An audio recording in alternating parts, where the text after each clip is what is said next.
Hey, how's it going, everybody? Welcome back to another episode of Permaslug. My name is Jonathan, and this is the second video in a two-part series of how to get your first client and how to get good clients. So this second part is more about attracting good clients, and it's a little bit more abstract. It's not kind of the nuts and bolts about how you go about finding them, but making sure that you attract good clients. So there's quite a few steps to this process. It includes firing people, quality over quantity, pricing, communication, all that kind of stuff. So it's a little bit more of the principles behind attracting good clients, but all of it is very impactful to making sure that you're running a sustainable business. You're not, driving yourself into the ground. You're not going insane, and the clients, when they call your phone, don't make you audibly sigh. So that's all really important. First in this, I think, is probably one of the most critical elements. If you haven't already sorted it out, it's definitely something to spend a lot of time on, and that is your pricing. So I'm a firm believer of having kind of internal minimums. Of course, you're not going to tell somebody necessarily that I don't do websites under whatever price, $1,500 or $2,000. But you want to make sure that you do have that, because somebody's going to say, I just need a super simple website, and they might tell you, oh, Joe Schmo down the street will do it for $750, and it's like, all right, well, cool, go use him. I'm not touching it for less than $1,500, and that's really going to transition you from kind of sort of that Joe Schmo down the street to a very serious professional, and people are going to take you seriously when you have that kind of minimum set. Don't figure out your competition's prices and undercut just for the sake of winning business, because all that does is devalue you, and it becomes a race to the bottom at that point. If somebody's already the lowest one in town and you come in and you're a step down, then they're probably going to go a step down again. So like I said, it becomes a race to the bottom, and you're just devaluing yourself. So don't do that. Stick to your minimum. I don't really think that there's merit in just being super expensive to be expensive, unless your value is incredibly high. But if you're kind of that nice sort of upper middle tier, then people are going to take you seriously, and professional businesses will be able to write that check same day, no problem. Also, don't offer discounts just because you think you're new, or I found myself in the past just giving discounts because I don't know why. That's exactly it. I couldn't even begin to tell you why. But what happens is you fall into this rut where everybody suddenly gets that same price. Everybody gets that discount. And it's incredibly hard to come back out of that.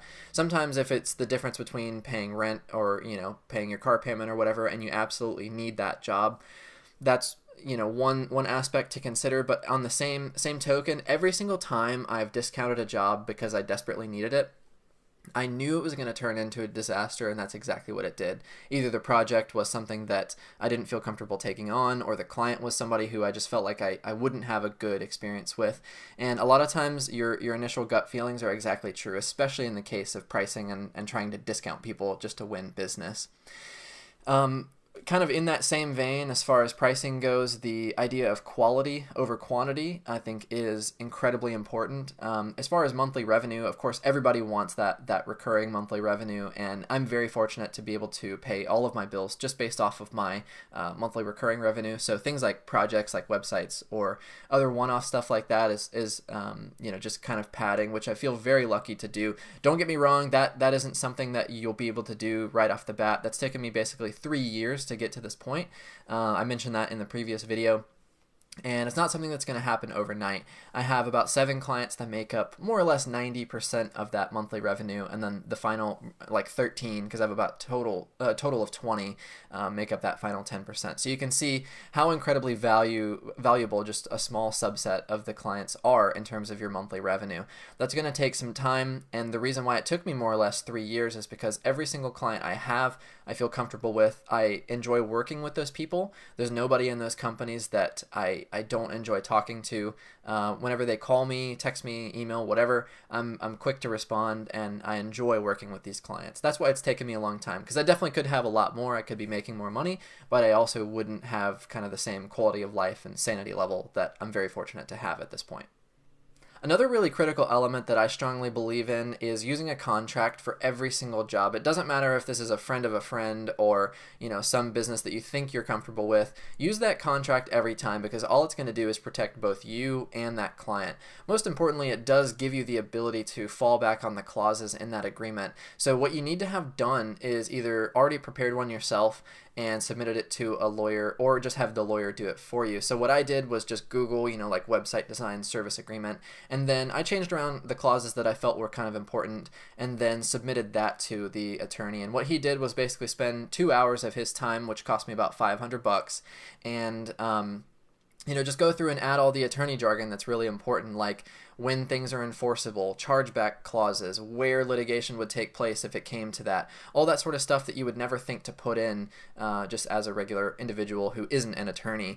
But what it has done for me is kind of set some precedents that I've been able to fall back on multiple times that have paid me back for that $500 or $1,000 investment. I actually did 2 different agreements, one for design and one for services. So it effectively costed me $1,000. It was $500 for both, or $500 each, I should say. What it's allowed me to do is set billing schedules that I can actually enforce. And what that means is that when I'm doing a website project, I say that the payment schedule is 50% upfront to get started, of course, very standard. And then the second payment is due either before the website is placed live on the client's domain or the earlier of 90 days. And you might think, well, most of the time I can get a website done in 90 days. And yeah, that's absolutely true, but you may not have the approval from the client to actually go live. But what you have here in this contract is the ability to say, yo, the 90 days is up, let's go ahead and bill that card.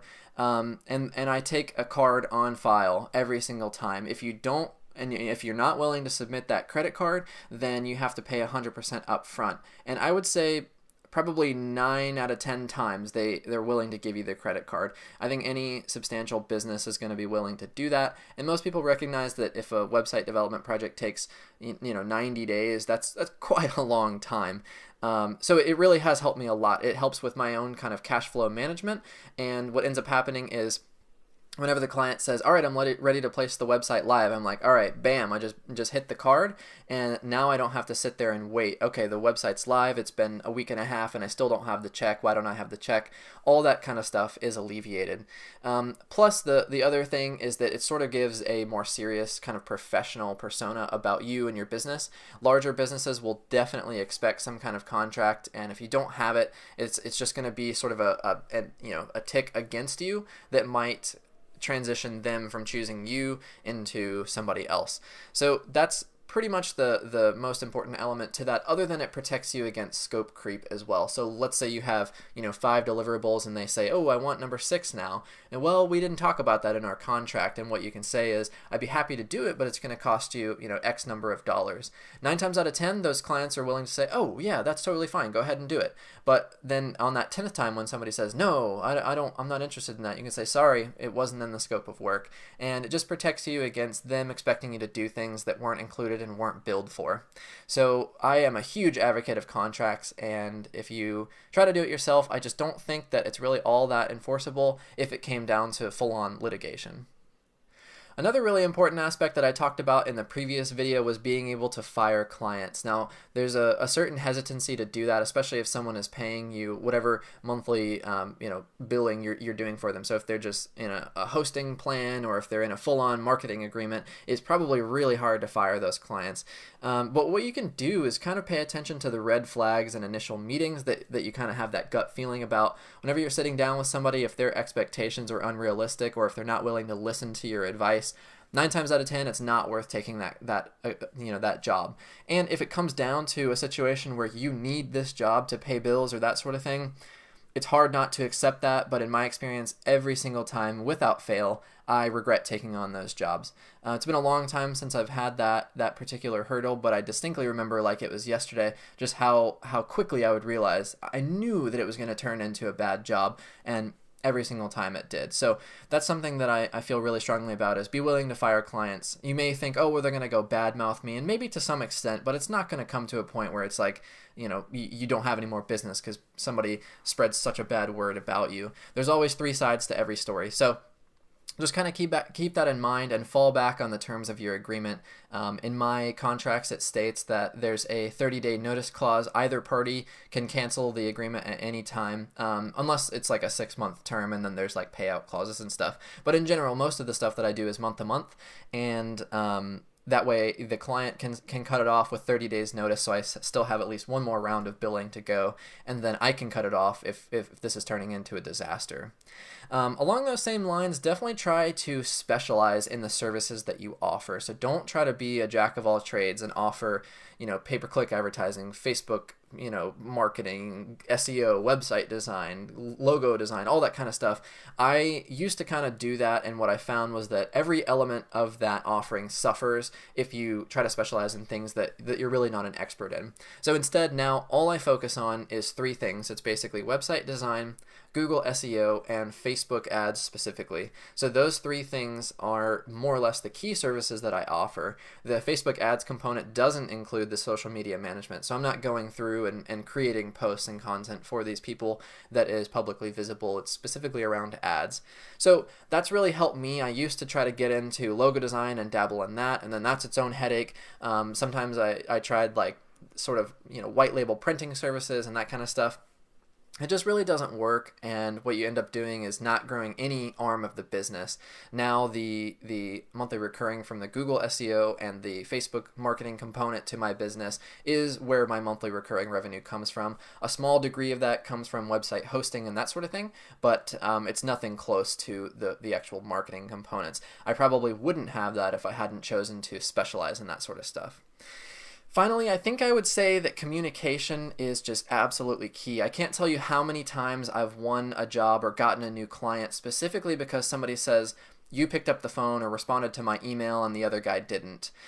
So that is something that I think is so basic, but it wins you so much business. For whatever reason in our industry, people love to hide behind email, and I've tried to take a completely opposite approach. Once somebody is on board with me, they have my personal cell phone number. They can text me or call me or whatever, and that may frighten you. You may think, oh, they're going to blow up your phone all the time, which is not true. A good client is not going to do that. They're respectable, kind of already established business owner themselves. They completely respect your time is valuable just as theirs is, and you really won't hear from them unless something is dramatically wrong after hours or on the weekends. In some cases, I do talk to my clients after hours and on the weekends because it's just appropriate for that particular circumstance, or there's something that needs to be done at that time, and I don't mind doing that at all. Just keeping clients updated is really important, and the follow-up process. As long as you're responsive to email, I try to respond to every email same day if possible. Text you can respond to, within a couple minutes, a couple hours, and most people are receptive to that.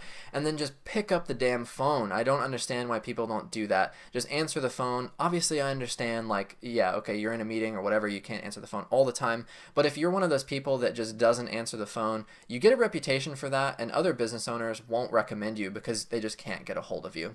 Like I said earlier, I can't tell you how many times I've won a job because somebody says, I can't get a hold of my previous person and you picked up the phone. So that's incredibly valuable, and don't discount the impact that communication has on the type of clientele you're going to get. So hopefully these two videos have been valuable. I know it's sort of some kind of abstract details. It's not a lot of actionable content necessarily, but what it does do is give you kind of the groundwork to be able to support having good quality clients. All these things that we've discussed combined, I feel very strongly will transition you from somebody who has a ton of clients but not making any money to somebody that has very few clients but makes a lot of money. So if you have any questions about this, definitely let me know. I'm willing to answer specifics.